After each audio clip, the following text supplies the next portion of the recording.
Assalamualaikum warahmatullahi wabarakatuh. Kami dari kelompok 3 Offering B yang beranggotakan Farah Rafidah, Fiona Putri Parama Malisa, dan Hana Tasya Huta Barat. Kami akan mempresentasikan laporan praktikum fisika modern mengenai percobaan interferometer Michelson. Tujuan dari praktikum ini ialah diharapkan mahasiswa mampu dalam memahami cara kerja dari interferometer Michelson dan mampu mengukur panjang gelombang sinar laser helium neon. Selanjutnya, dasar teori.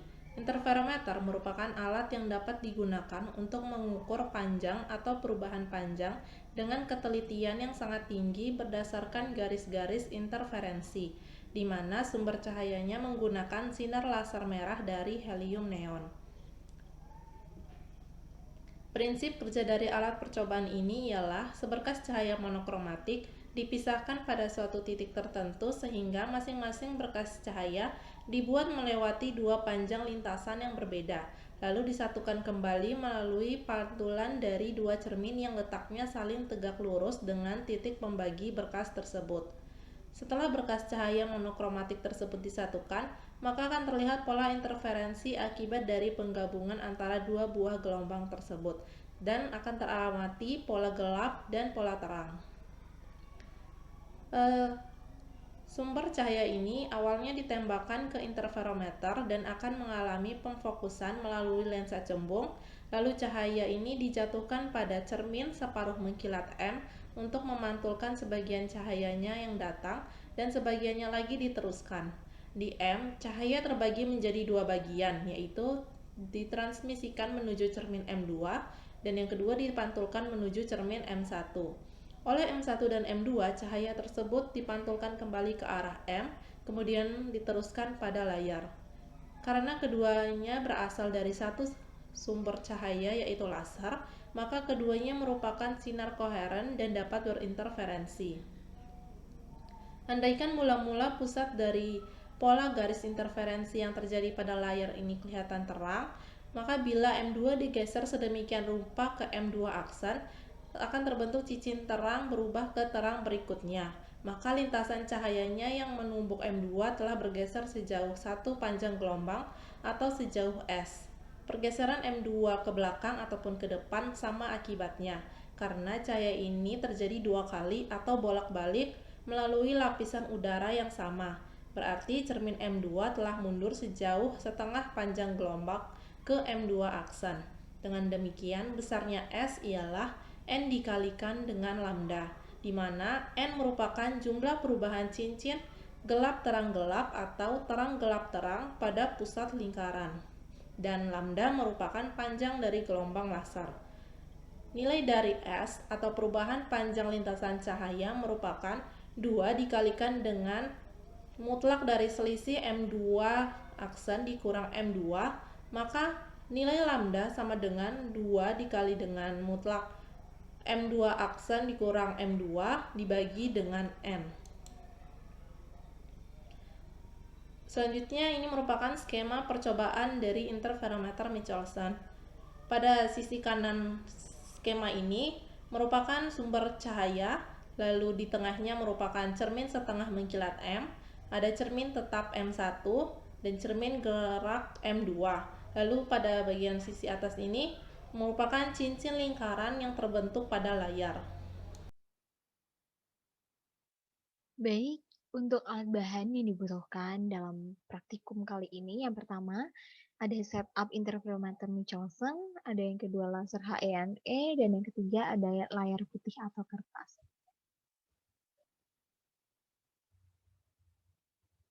Baik, untuk prosedur praktikumnya, yang pertama meletakkan laser pada posisi yang aman sehingga tidak mudah goyang dan mengarahkan cahaya laser pada setup percobaan interferometer Michelson.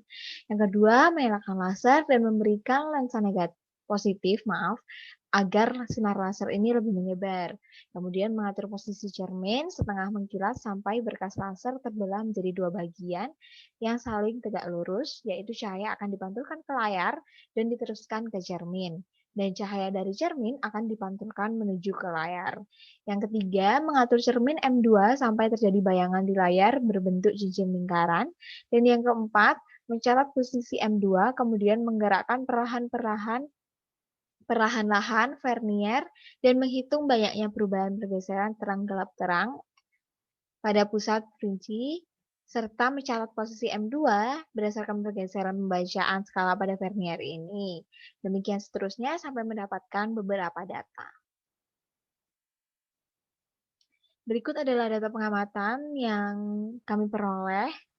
Untuk N yang keempat, itu posisi M2-nya 0, posisi M2 aksen itu di 1,9 mm, N sama dengan 8, posisi M2-nya 0 mm, dan posisi M2 aksennya 2,8 mm. Yang ke-12, posisi M2-nya 0, posisi M2 aksen 4,6 mm. N-nya yang ke-16, posisi M2-nya 0, posisi M2 aksennya 5,3 mm. Dan N yang ke-20, itu posisi M2-nya 0, posisi M2 aksennya 6,7 mm dengan NST verniernya 0,1 mm. Berikut adalah analisis data yang pertama dari Saudari Farah. Berikut adalah analisisnya dengan hasil yang didapatkan adalah ralatnya 4,74% atau 3 AP gitu ya. Jadi nilai gelombang yang dihasilkan di sini yang digunakan adalah 1,21 plus minus 0,0573 10 pangkat min 6 dengan nilai relatif 4,74%. Baik, selanjutnya ada analisis data dari saya sendiri dengan hasil panjang gelombang sinar yang digunakan adalah 0,0121 plus minus 0,0008 kali 10 pangkat min 4 meter dengan ralat sebesar 0,07%.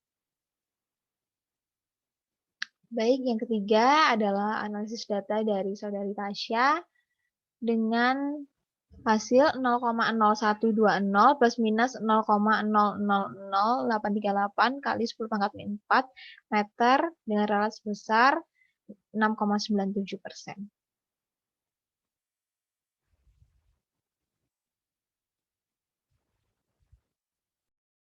Dan pembahasan. Dilihat dari analisis data di atas, panjang gelombang sinar laser adalah sebagai berikut.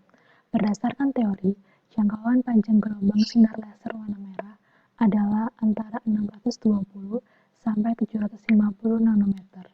Sedangkan nilai yang sudah didapat ini, apabila dibandingkan dengan panjang gelombang cahaya laser, belum sesuai karena memiliki selisih yang cukup besar dari nilai teori tersebut, dengan persentase relatif kurang lebih 5-6% yang dicari menggunakan metode kuadrat kecil.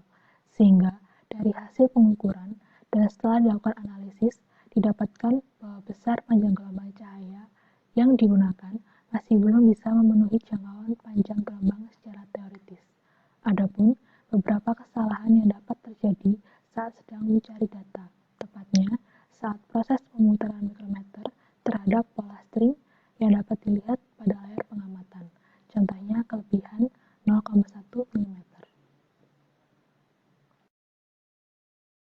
Kesimpulan, percobaan interferometer Michelson ini bertujuan untuk memahami cara kerja interferometer Michelson, di mana dapat dilihat bahwa pemahaman terhadap cara kerja interferometer Michelson ini sudah baik.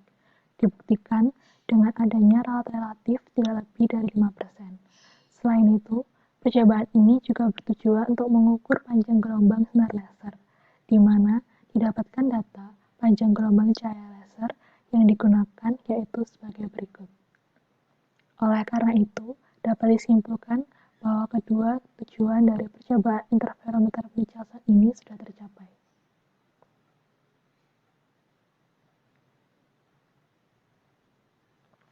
Berikut daftar pustaka dari laporan yang sudah dibuat oleh kelompok kami.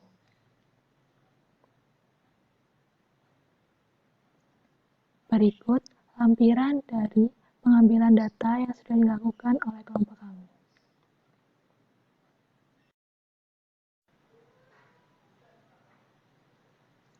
Sekian presentasi dari kelompok kami, kurang lebihnya mohon maaf. Terima kasih.